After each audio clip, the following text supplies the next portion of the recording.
hello, we're going to look at our prairie garden, our prairie border, and I have to say, after all these years, we've had it maybe 5 years, 6 years, this year it's really come into its own, certainly up that end. And we'll start at the beginning and we'll go through all the various plants, and we'll start here.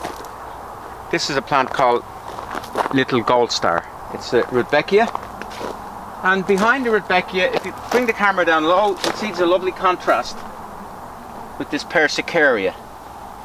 That Persicaria was only put in the spring because we had an Astilbe there, and the Astilbe couldn't cope with the laurel hedge, was taking too much water away, and this is more able to cope. And it was put in as a foil. You can see the difference.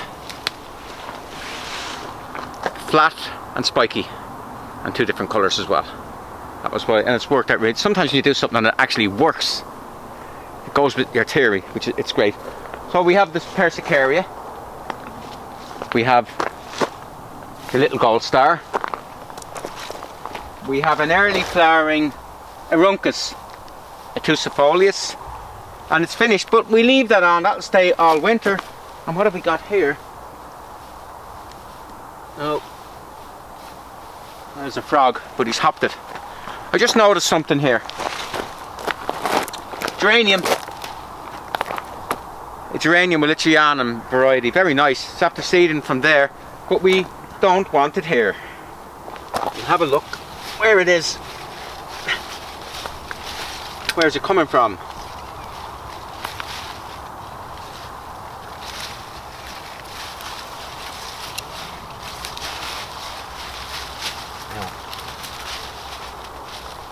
Can we get it?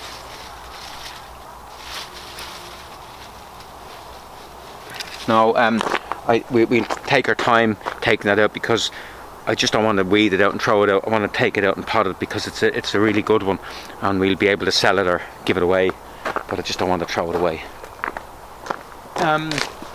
Very late, the Miscanthus were very late coming into flower and actually coming into leaf, but they're making up for lost time. It's I think it's one called Silberfeder. Miscanthus are great on heavy ground, even on wettish ground. Once they have a reasonable bit of sun, they like an open situation. Our other two plants I mentioned before, the two Veronicastrums, the Veronicastrum Fascination. I thought it was Apollo, but I think it's Fascination. Really, next year it will be far better. It will have thickened out and you won't have the gaps between it. Behind we have a large grass which is a little bit out of proportion. It's Miscanthus, I think it's giganteus. Doesn't flower in Ireland, but it's really, really good. Once again, it has to be in an open situation. And now we have a problem here.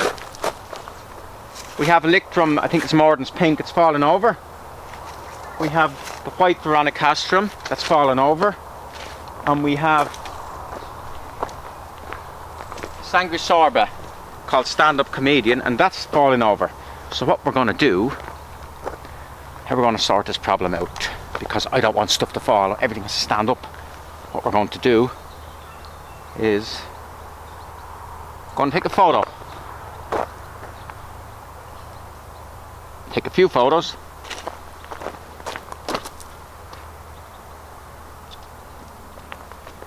and next spring or early summer we'll have a look at the photo and we'll see, because you forget when they're young, you forget what's going to happen again.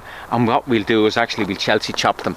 Now you shouldn't really Chelsea chop Veronicastrums, because Veronicastrum is meant to come like this all the way up, and then you have the one spike at the top. When you Chelsea chop it, you get a sort of a bunching effect, but it's still quite good. I've done it before, but we're going to have to do that. It's either we do that or we take them out. So plan A will be we'll Chelsea chop them, and if that doesn't work, the year after we'll remove and put something else in. But that's how plan A works. A plant I love, it's in Astilbe, it's sinensis Astilbe. They're hard enough to get, and it's the dwarf sinensis Astilbe. It is very, very good ground cover, and it's a good plant for the front of a border. It's very hard to get plants for the front of a border that flower late, because late flowering plants tend to be tall because they just keep growing. but it's very hard to get lower ones. And this is a plant that's very hard to beat for ground cover. As is this amplexicaulis variety, which is small. It's a Scottish name. We put the name up. So we're going to Chelsea chop this. This is starting to go off. It's ice cream. And look at here, what we have here. And we had very windy weather last week, and a gust of wind came, and everything went this way. Just here. This Stachys officinalis humolo fell over, but it's trying to come up. Now that should never happen. That's because our soil is so rich, and perhaps this tree here, this birch tree here, may be shading a bit too much, and maybe that birch tree here, we may have to do something about them. I don't know. Look at that lovely black stemmed hydrangea. Isn't that beautiful? And we go further on. Good front medium border plant, another sanguisorba. I like the fact the way it hangs down like this. It's a Japanese one called Hack something or other, Hakanakula or something like that, big Japanese name. Very, very good pink Persicaria there. I don't know what it is. I found it in the garden. I got a piece, but it's a lovely soft shade of pink. It's beautiful. And if you notice the good depth in the border, and this is the best. This is the best effect I've ever got. If you look from here across in there, you can see all the different levels. That's the best I've ever got it. Now in about a week's time, that's just that Rudbeckia is just about to flower, and that's like a river of yellow daisies. It's going to be really good. Some grasses behind. The grasses I always use to sort of give a bit of lightness in between the more colourful plants, to give a little bit of a gap, a bit of toning down. And behind we have a band of Pye Weed, and if you look at it, they're slightly different. There's been self-seeding going on, and some of them are lighter and taller than others, and it's worked out really well. We have goldenrod.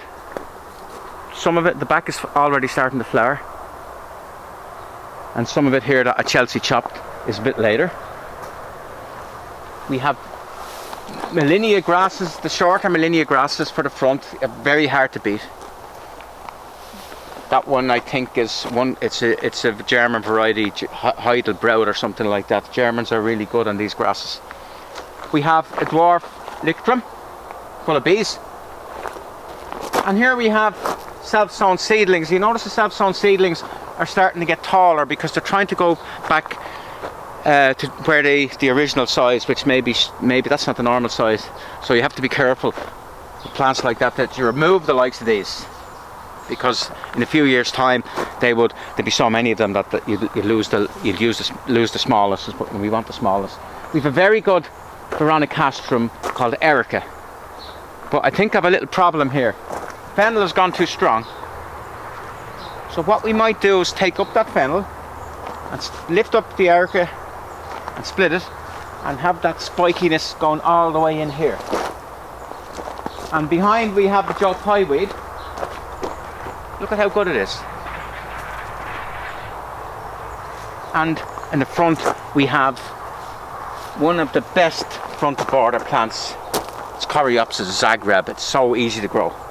But if you look back here again, we can just see that lovely depth, which is very hard to get a depth in the garden that looks sort of naturalistic at the same time. And around we go. Finish off, maybe looking through here.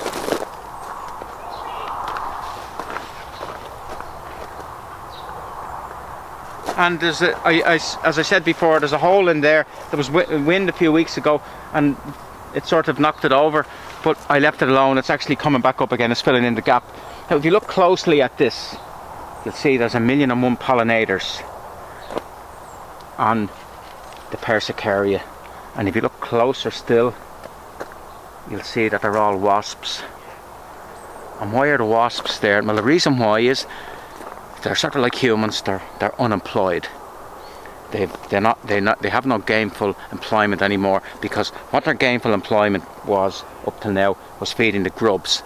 Now the last load of grubs have hatched out, and wasps generally get their sugar from the grubs. They feed the grubs chewed up insects, and the grubs are able to turn that into sugar and stuff, and a bit of that goes back to the adult wasps. Now there's no more insects, so they've nothing to do. They're sort of unemployed louts. So I didn't actually mean to say that, unemployed louts. But so what they're doing then, they've done their work. And that's the way I look at wasps at this time of the year when I see them doing this. They've done their work. Unemployed louts is wrong. They're retirees.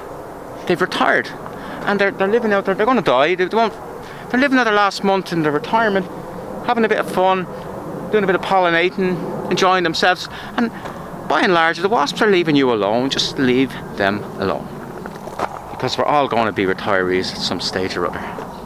Okay, that's me from our prairie garden front.